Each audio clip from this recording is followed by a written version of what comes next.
how electrical energy is generated. It is again by the conventional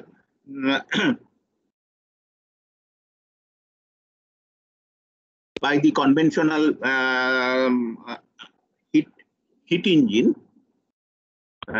So where we are having some source of energy from there, thermal energy is going to a low temperature body, and in between we are producing work. But obviously we want to produce more work, and in that case we have to recall Carnot principle. And Carnot engine, when two temperatures are given, that is giving the highest efficiency. But then Carnot engine or Carnot cycle has got certain postulate that it is a reversible cycle, all the processes are reversible, and from there we can get that Carnot cycle can be constituted only with adiabatic processes and isothermal processes. Wherever heat interaction is there with the surrounding, the process will be isothermal, and wherever there is no heat interaction but only work interaction, the process has to be adiabatic. So two adiabatic processes and two isothermal processes are needed in Carnot cycle, which we have read. So probably most of you know this thing, but this is a good concept. So that's why I have told it. And now let us go back to our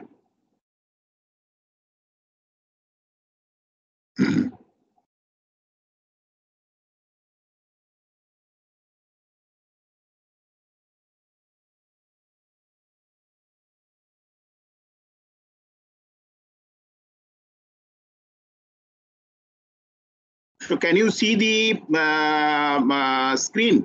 Please, anybody tell me whether you can see the screen or not. Yes, sir. Okay. So we have done quite a few things. So we will skip those and then we will go to next thing. Quickly, let me skip all these things. This we have done. So this is your Carnot cycle. What I was telling, that it is made up of two isothermal processes, heat addition and heat rejection, and two adiabatic processes, reversible adiabatic processes mean isentropic processes. So Carnot cycle, again, people can postulate that we can have either a gas as the working fluid or a vapor or partly vapor, partly liquid as the working fluid. So here I am showing in details the working of a Carnot cycle, which is having gas as a working substance.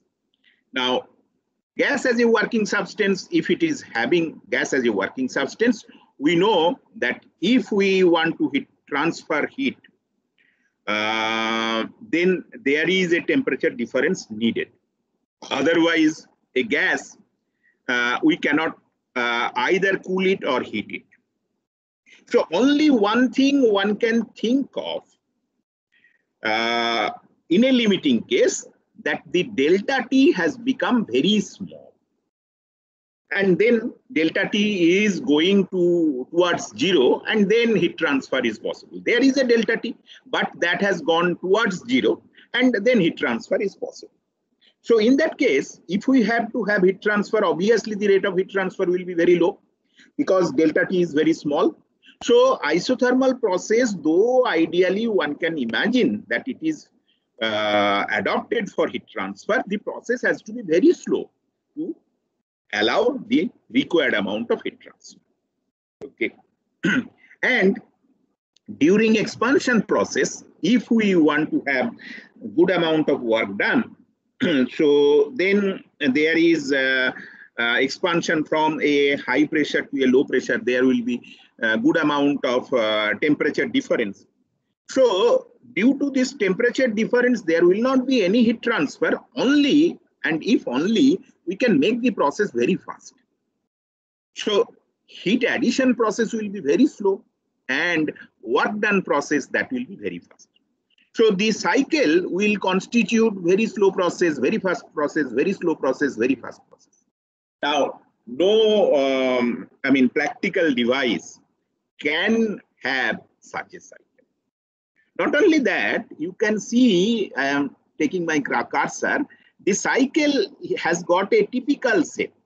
The typical shape is like this, that it will have a very high volume, but for this high volume from 1 to 3, the volume is changing. The amount of work done, the area of this cycle will be very less. What does it mean? It means that the mean effective pressure of this cycle will be very less. That means when there is a very large volume, the piston has to move a long distance. There will be frictional resistance, large amount of frictional resistance, but work done by the system will be very small. So these are the drawbacks, or these are the limitation, not drawbacks, limitation for which Carnot cycle cannot be adopted for a gas when we are taking a gas as the working fluid. So if at all we have to have some ideal cycle, Carnot cycle is not the ideal cycle, okay, for gas as the working fluid. So we have got ideal cycle like Otto cycle, diesel cycle, etc. So those are again ideal cycle, air standard cycle we have read.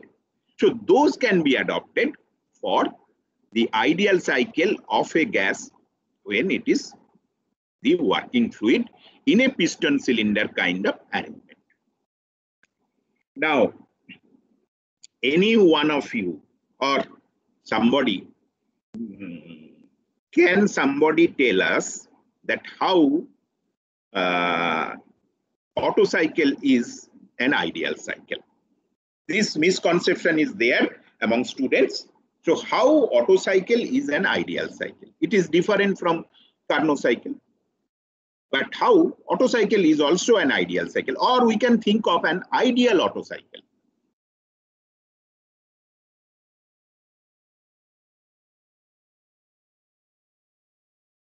Acha, how many of you remember Otto cycle? Koi bolo bhai. Hello. Anybody remember? Yes, sir. Bolo. Your name, please. We can see. We will have all these things. Let me get a little bit used to it. We will see. So, what is your name? Hello. Hello, sir. Your name? Pawan, sir. Pawan. Yes, sir. Pawan, what is Otto cycle? Otto cycle, what are the processes? Otto cycle, the first step is isoentropic compression. Okay, isentropic compression. And then isochoric heat addition. Constant volume heat addition. Yes. And then adiabatic expansion. Again, isentropic or adiabatic, reversible adiabatic expansion. And then constant volume heat rejection. So you see, with Carnot cycle, it has got two differences. Heat addition process is isochoric or constant volume. Heat rejection process is also isochoric or constant volume. But even then, it is an ideal cycle, or we can think of an ideal Otto cycle for our comparison. Now, the thing is that in Otto cycle, again, the other difference with Carnot cycle is that in Carnot cycle, all the heat addition is at a constant temperature. But in Otto cycle, heat addition is at constant volume, so temperature changes from point to point. All right. But can we not think of that the Otto cycle is made up of infinite number of Carnot cycle for which the highest temperatures are different? We can think of yes or no? Yes, sir. Yes, sir. Okay. So then what we are getting, that Otto cycle is also an ideal cycle, because though we have thought of constant volume heat addition process, this heat addition can be thought of at very small step constant temperature heat addition process, but the constant temperature is different for different cycles. So this is what we can do. So that means There the difference comes. Suppose I have got a given temperature for heat source and heat sink in a practical case. So if I could have adopted Carnot cycle, I could have had all the heat transfer at the highest temperature, all the heat rejection at lowest temperature. But for practical difficulty, I cannot have that kind of a cycle. I will think of an Otto cycle where heat addition is at different temperature, heat rejection is at different temperature, means for a process where temperature varies. And then obviously my efficiency will be less than Carnot cycle. But even in this case, we can think of an ideal cycle as if ideally somebody has created heat sources at T1, T2, T3, T4, T5, etc. And ideally one have created heat sinks at T10, T11, T12, T13, etc. So that way we can think of an ideal Otto cycle or ideal diesel cycle we can discuss in thermodynamics. But obviously, Sir? if for a just a minute, let me complete this sentence, then I will go. But obviously, if a highest temperature and a lowest temperature is given, then Carnot cycle is having the highest efficiency. Now tell me. Sir, could you please reiterate what you meant by an ideal cycle? What the actual definition is of an ideal cycle? Ideal cycle is also called a reversible cycle. All the processes should be reversible processes or ideal processes. That means no heat transfer is possible, which can be called an ideal heat transfer with a finite temperature difference. Okay. So suppose you think of a circle. In PV diagram, there is a circle. So this circle is also a cycle. Now, if this circle is made up of very small strip, TS diagram, there is a circle and it is made up of very small strip. Each and every small strip, one individual small strip, we can think of that the heat addition is at constant temperature and heat rejection is at constant temperature. Can we not do that? I will repeat it once again. That in TS diagram, if you tell me, I can try to use the whiteboard. I do not know whether there will be any problem or not. So in the TS diagram, you think of a circle. So obviously, let me try whiteboard. Let me try.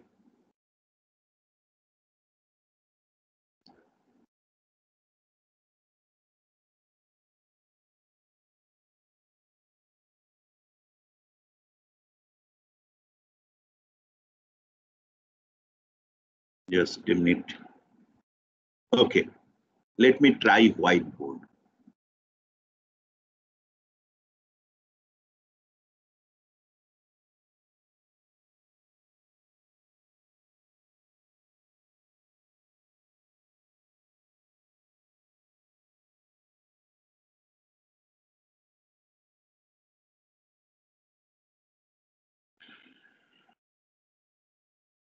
Array cannot display content. Let me check.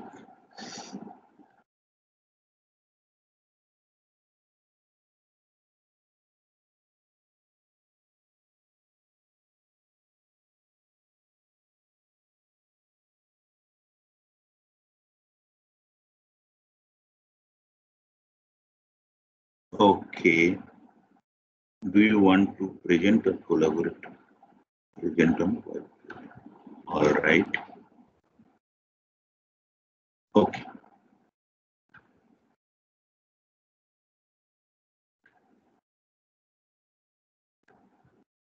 Just a minute. Sorry.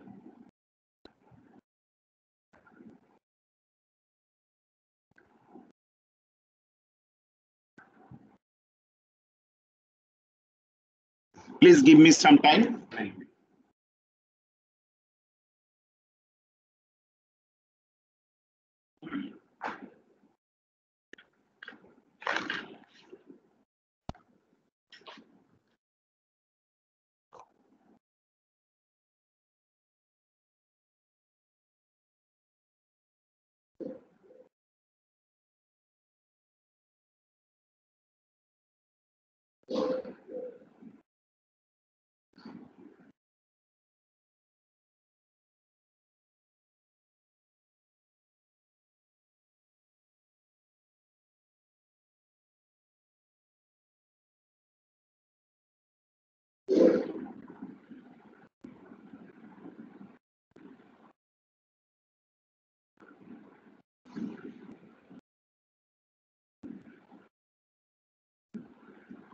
So let's say this is your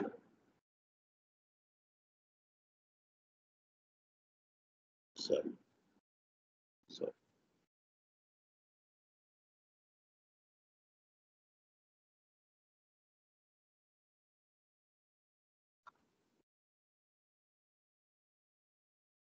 This is your TS plane. All right. And we have got some sort of a arbitrary cycle like this. Can you see can everybody see the whiteboard? Hello? Please tell me. Okay. Yes, sir. Now what I can do, I can make this cycle something like this. It is made up of infinite number of narrow strip. And this is more or less, I can make it more narrow. So this is more or less constant temperature, heat addition. This is more or less constant temperature, heat rejection. And this is adiabatic and this is adiabatic. All right. So whatever arbitrary shape of a cycle I can take, it can be made into a large number of Carnot cycles.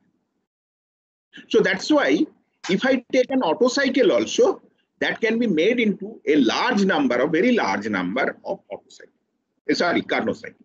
Only thing is that this Carnot cycle and a Carnot cycle over this, they will not have the same efficiency because the two temperatures are different. Highest temperature, lowest temperature here and highest temperature, lowest temperature here are different. So they will have different efficiencies. Whereas if I have a traditional Carnot cycle, sorry. This is very difficult to, just a minute.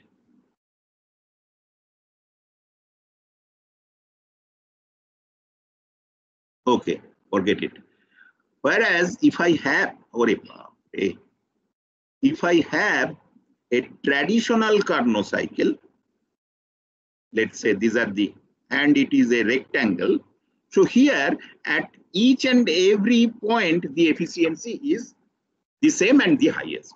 So what we can understand from here, I will do a better graphics next day. I will have some practice and do a better graphics. Sorry.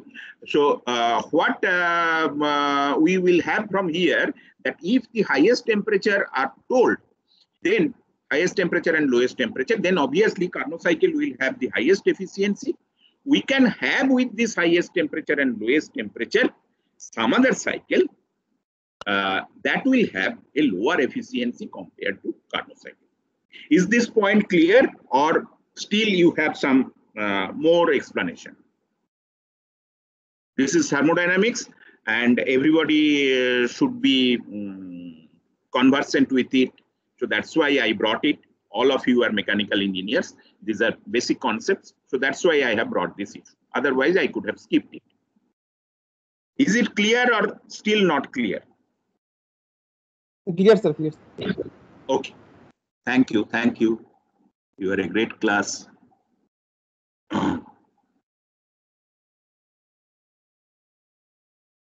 So,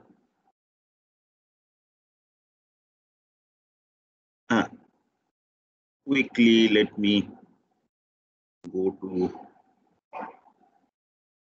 what I were doing.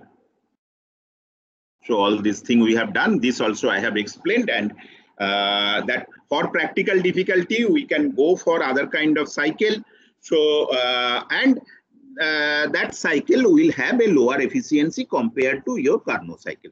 Though we can think of ideal cycle, so it will have a lower efficiency. That means what is in a nutshell, whatever we have told, that due to the configuration of Carnot cycle, though it gives maximum efficiency for a given maximum temperature and given minimum temperature, no practical cycle can mimic it. Whereas other cycles, they will give lower efficiency, but they can be also ideal cycle, and practical cycle you will mimic it. When practical cycle will mimic it, its efficiency will be definitely lesser than the ideal Otto cycle. A practical Otto cycle will have efficiency lesser than ideal Otto cycle, but it can mimic to a very great extent the ideal Otto cycle. Whereas Carnot cycle, no practical cycle can mimic. Okay. Next point I like to take your help in discussion, that this is what I have explained, the principle, working principle, etc. for Carnot cycle with a gas as the working substance. If a vapor or vapor liquid mixture is the working substance, then what happens? What is the limitation of Carnot cycle? Even Carnot cycle is not the ideal cycle which can be mimicked with vapor or vapor liquid mixture. Why so? Anybody can anybody give?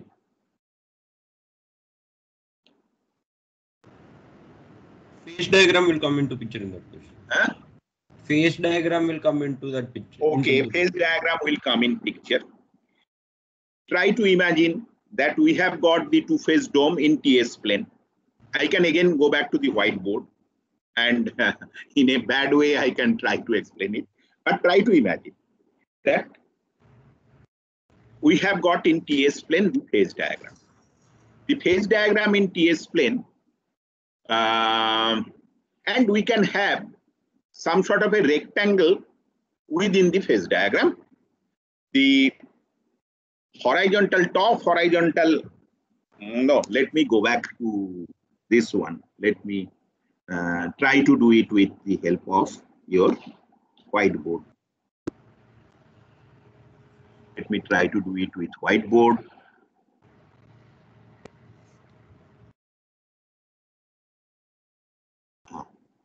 फिर से whiteboard ले लेते हैं.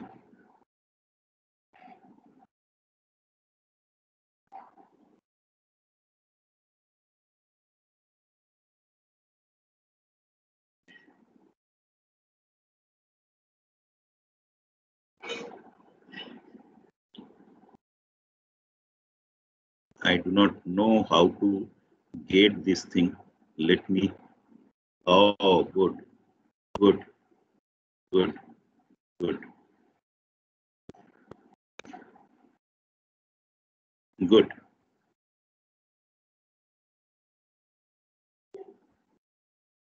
I will do a practice, better practice, and do a better job. Sorry. So this is your TS plane. This is my two-phase dome. And I have my Carnot cycle like this. So this is my Carnot cycle. And you see, in two-phase region, we have got a lot of advantage. Because here you see this process is possible. This is phase change process, and during phase change process, if we keep the pressure constant, which is routinely done, so temperature also remains constant. That means keeping constant temperature, we can transfer heat without much of hassle.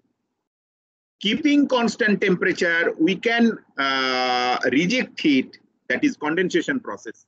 The top one is evaporation or boiling process. The bottom one is condensation, or let me give an arrow so that it becomes clear. Cycle direction becomes clear. Okay, so then the process becomes, these two processes are easy. So what I get, that the isothermal heat addition and isothermal heat rejection is not that of a challenge if we take a vapor or a vapor liquid mixture. But the expansion process here, it starts from saturated vapor, and it goes to the wet region. So that is not allowable practically, because it will damage the turbine blades. So the way I have shown that the liquid content after expansion, when the expansion is over, is quite high, and it is going to damage the turbine blade in no time. That is one problem. Another problem is that here I have to stop condensation in between. So I am having a gas liquid mixture here, and then I am going to compress this gas liquid mixture so that ultimately I get liquid. So this is a very challenging process. I mean, with no physical kind of device, neither a compressor nor a pump will be able to do this easily. So here the challenge comes from the adiabatic expansion and adiabatic compression, not so much for the heat addition and heat rejection process, but for the adiabatic compression and adiabatic expansion process. And this also cannot be adopted in a practical steam power cycle or vapor power cycle. Okay, do you have any question, any comments to make? Sir, in the Otto cycle, so like in internal combustion engines, then do we like practically try to increase the heat addition temperature and reduce the heat rejection temperature? Yeah, we try to do it. Let me tell you, practical cycle and theoretical cycles are much different. Like all the theoretical cycle for IC engine, we call them, or even for gas turbine also, we call them air standard cycle. And all the air standard cycle, if you have seen, they are closed cycle. Right? Yes, sir. Same amount of working fluid or same working fluid is going on and on through cycle for infinite number of time. I mean, infinite period of time. So they are closed cycle. Now, practical cycle for internal combustion engine, for gas turbine, wherever combustion is involved. There could be cycle without combustion also. If time permits, sometimes I will discuss that. So wherever combustion is involved, they are open cycle. That means you are rejecting the gas, spent gas, after expansion. So you see, heat rejection process is not that way there in a practical cycle. Okay. Am I correct? Or am I clear? I am correct, but am I clear? Yes, sir. Heat rejection process is not that way there, the way we understand in case of a cycle, in case of practical cycle, because what we are doing, of course, ultimately we are sending it to the atmosphere, but we are releasing the gas to the atmosphere. Not releasing the heat, we are releasing the gas. Okay. So we can take in all the cases that atmospheric temperature is our minimum achievable sink temperature. Yes, sir. So cycle में क्या difference है? हाँ, बोलो. वो Please. बोला है हाँ? Nothing. Right. That's disturbing. Should I continue? Yes, sir. Yes, sir. Okay. So for all practical purposes, what happens? The environmental temperature becomes my sink temperature, but it is not so. But the temperature at which the gas is ejected from IC engine, that is quite high. Okay, वो तो हो गया. So that we cannot do much. Highest temperature we can increase, or there is a possibility of increasing, and always people are looking into that.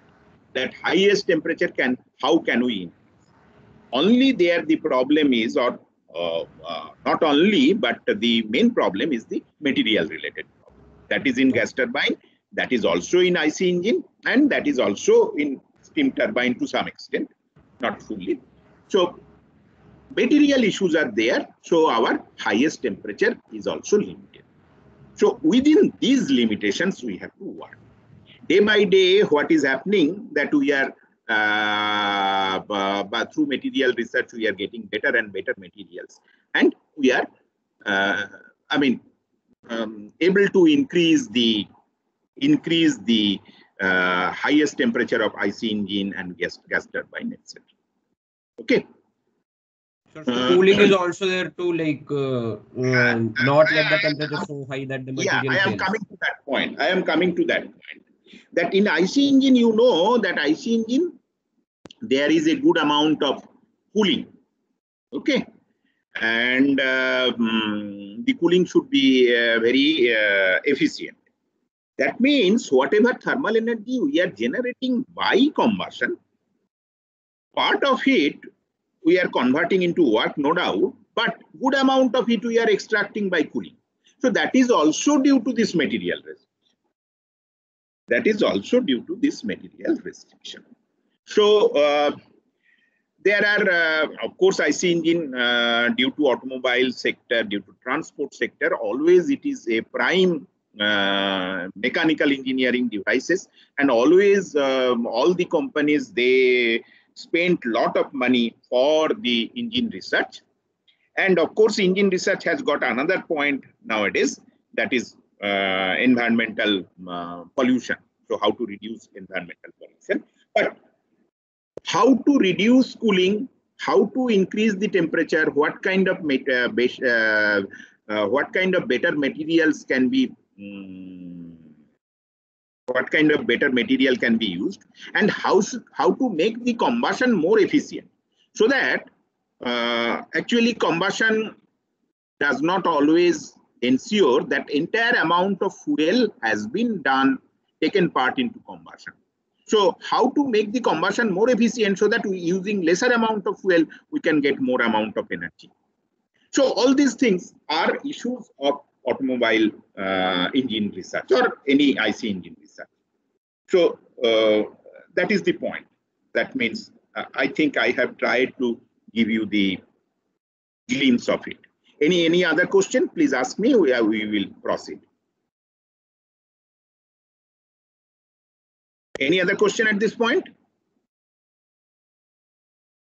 Okay. If not, then let us come back to this diagram. This diagram, can am I successful in conveying that the heat transfer processes are not that difficult in case of vapor as a working fluid, but the adiabatic expansion and adiabatic compression, which will be in the two-phase region, they are very difficult to achieve.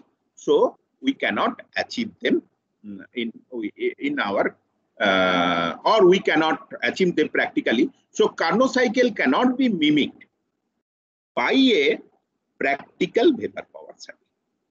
So what we can do? What we can do is that we can extend the condensation process up to liquid. That means wherever I have entered, let us not bother, but I will go out of this two-phase dome when it is totally liquid. Or maybe in practical cases, 2-3 degree subcool. And then I am having liquid, so liquid can be pumped. So I can raise the pressure from the condenser to the boiler. I will explain all these things later on. And then this is the pumping process. After that, my heating process will start. So this is the heating process, basically. This is the heating process, basically. And heating process will continue up to superheated region, so that my ultimately, when it is expanding, I am having lesser amount of water. So let me show the heating process. So this is the heating process. So now, instead of constant temperature heating, I have gone for constant pressure heating. Fortunately, large part of it will also be constant temperature heating, that is in the two-phase dome. But some amount of constant pressure heating we have to do for the liquid to bring it to the saturation temperature. And after it is saturated vapor, some amount of constant pressure heating I have to do for superheating the steam, so that turbine is not damaged. So this is my Rankine cycle. So this is your Rankine cycle. So basically I have started with Carnot cycle and made certain change. The main change is condensation process is still all the liquid, all the vapor is condensed to liquid, and then heating process is constant pressure process. So these two changes I have made. Now I can also think of that Rankine cycle is an ideal cycle just by my earlier logic, that it is made up of small Carnot cycle where heat addition temperature varies. Okay, all the heat is not being added at the highest temperature, but this is a cycle which can be mimicked by a practical device or practical cycle which is adopted in steam power plant. Up to this, do you have any question?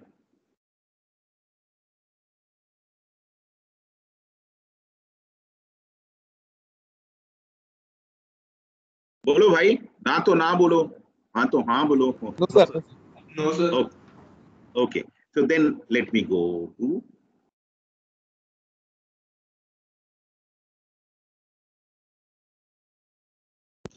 every time I have to go back. ठीक है, करते हैं.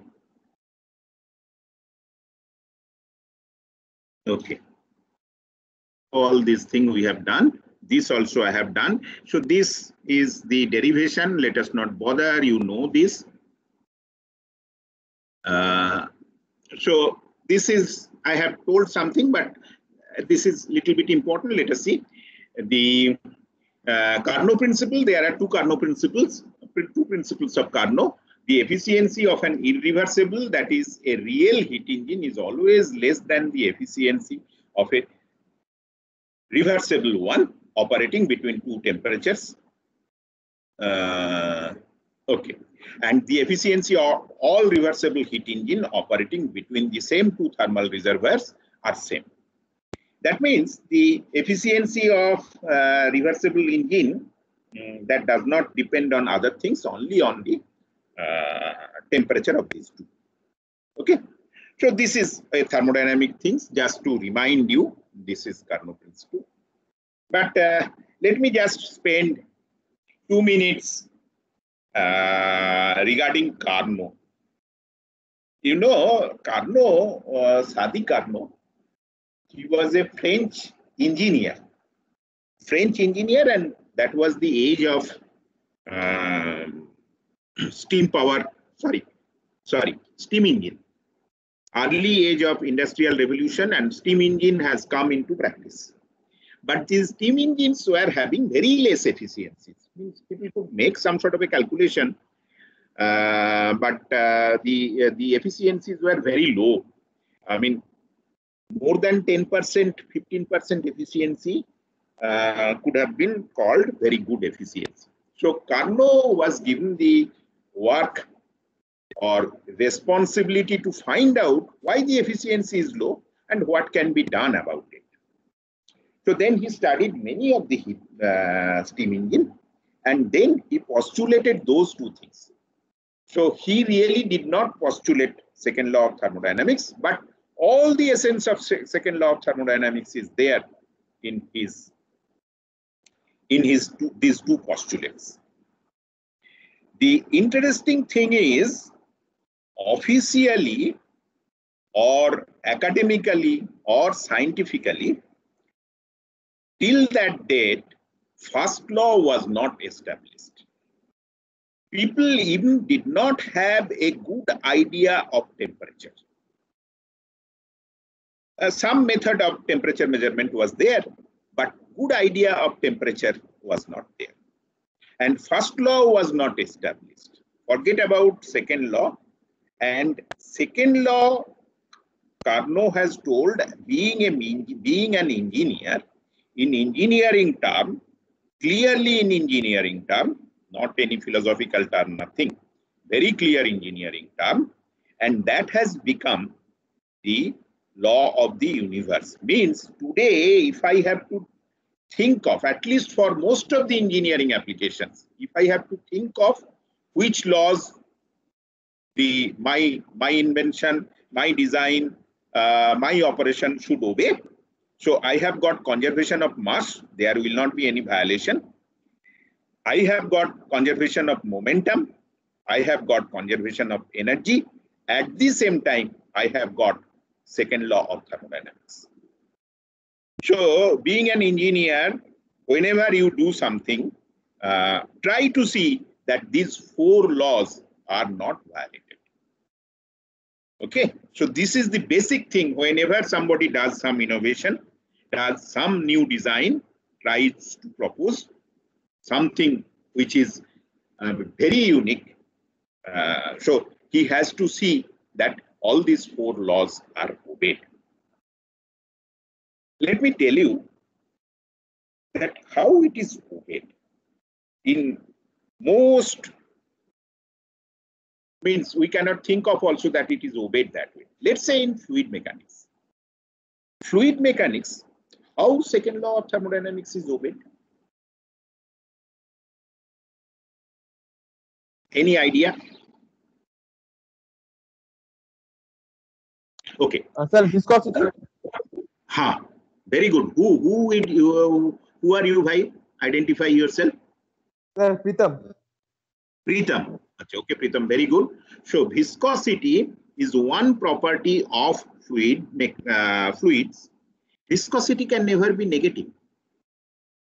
In most of the cases, there are cases, there are superfluid state, etc. So those things we will not discuss. That is another thermodynamic state. For helium at very low temperature, those things are there.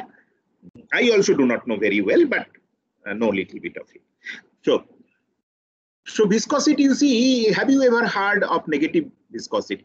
So it has become our habit that we know a little bit of fluid mechanics, being a mechanical engineer, and we always expect that viscosity has to be positive, some sort of a positive quantity. Some fluid may have high viscosity, some fluid may have low viscosity, but no fluid will have your negative viscosity. So this is how second law is deep rooted. So heat conduction, conductivity has to be positive. Then only you will get that heat is transferring from high temperature to low temperature. Actually, what is that? Fourier's law of heat conduction is an observational law. It is not derived from some sort of a basic physics. It is from observation this law has been told. Similarly, Newton's law of viscosity is also an observational law. So, but the thing is that there also conductivity we get positive, and negative conductivity will give violation of second law of thermodynamics. So this is how very strongly this second law of thermodynamics has come in many spheres of our, I mean all spheres of our science and technology. So this is just one small point I wanted to make here. That Carnot, that way, he was a very great scientist, though engineer, but he, of course, in those days, engineering and science does not have some sort of a very rigid boundary. So that is the pioneering work. I mean, I cannot. Number of time I try to imagine that how one can get such a law, seeing certain very crude engines, no measurement facilities, good measurement facilities are available, but how one can make this kind of a postulate. So this really, I mean, puzzles me. Okay. So Carnot cycle is impossible practically due to the following reasons. These are I have discussed the reasons. So forget about that. The mean effective pressure of Carnot cycle is very low. So that is what I have told. The main purpose of the Carnot cycle is to give a theoretical standard for various cycles operating between given temperature range. Very good. So now I am coming to Rankine cycle. I have already discussed Rankine cycle, and you know Rankine cycle. But for the sake of continuity and for the sake of recapitulation, certain things are important, so we time and again repeat it. So it is like this. So there are 4 basic parts. One is a boiler where heat is entering the cycle. Then it goes to the, so water is getting converted into vapor, and then the vapor is going to a turbine. It is rotating the turbine. So turbine shaft is connected to the, an alternator. So from there electrical energy will come. And after expansion, the low pressure, low temperature steam will come to the condenser where we will extract the heat. Generally, we extract the heat with liquid, with passing a liquid, means water cooling is done. and then it is condensed to water. That means either it is saturated liquid or slightly subcooled liquid, and then it goes to the pump. So the pump, then condenser pressure is low, and then the pump is pumping it back to the water. Okay. Condenser pressure is low, boiler pressure is high. How low is condenser pressure? Any idea? Atmospheric pressure? No, it is much below atmospheric pressure. The idea is that we have to have the lowest sink temperature and highest source temperature possible. So lowest sink temperature is the atmospheric temperature. That means you are having water available at atmospheric temperature, and with that water you are condensing the steam. Is not it?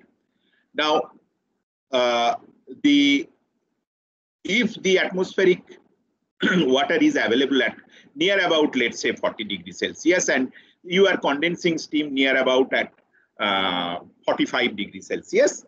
So if you go to the steam table, you will find that at 40-45 degrees Celsius of temperature, the steam is having a pressure below atmospheric pressure. So condenser pressure, that means when we are talking about condenser pressure, we are talking about the steam pressure in the condenser that is below atmospheric pressure. So please keep it in mind. This is one thing, maybe sometimes in interview, etc., this will be asked. So it is much below the atmospheric pressure. And this is one of the drawbacks of steam power cycle, that condenser pressure we have to keep at a much lower value compared to the atmospheric pressure. What is the problem? Problem क्या है भाई?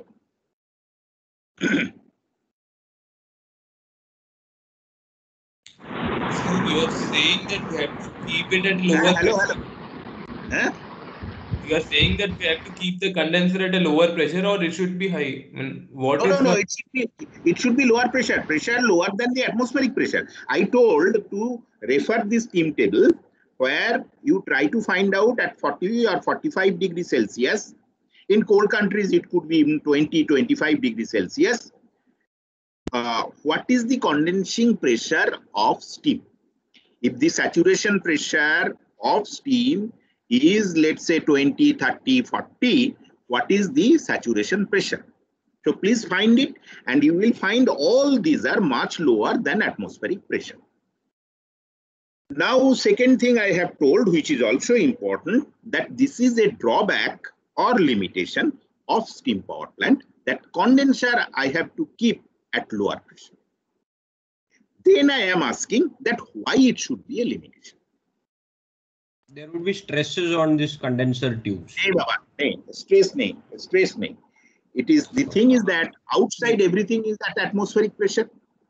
I mean, I am having this steam power plant, but outside it is atmospheric air, atmospheric pressure. And in steam power plant, there will be number of joints, etc. So, so the air will try to leak in. Particularly in the condenser, air will try to leak in. If air leaks in, then it is making a mixture of air and steam.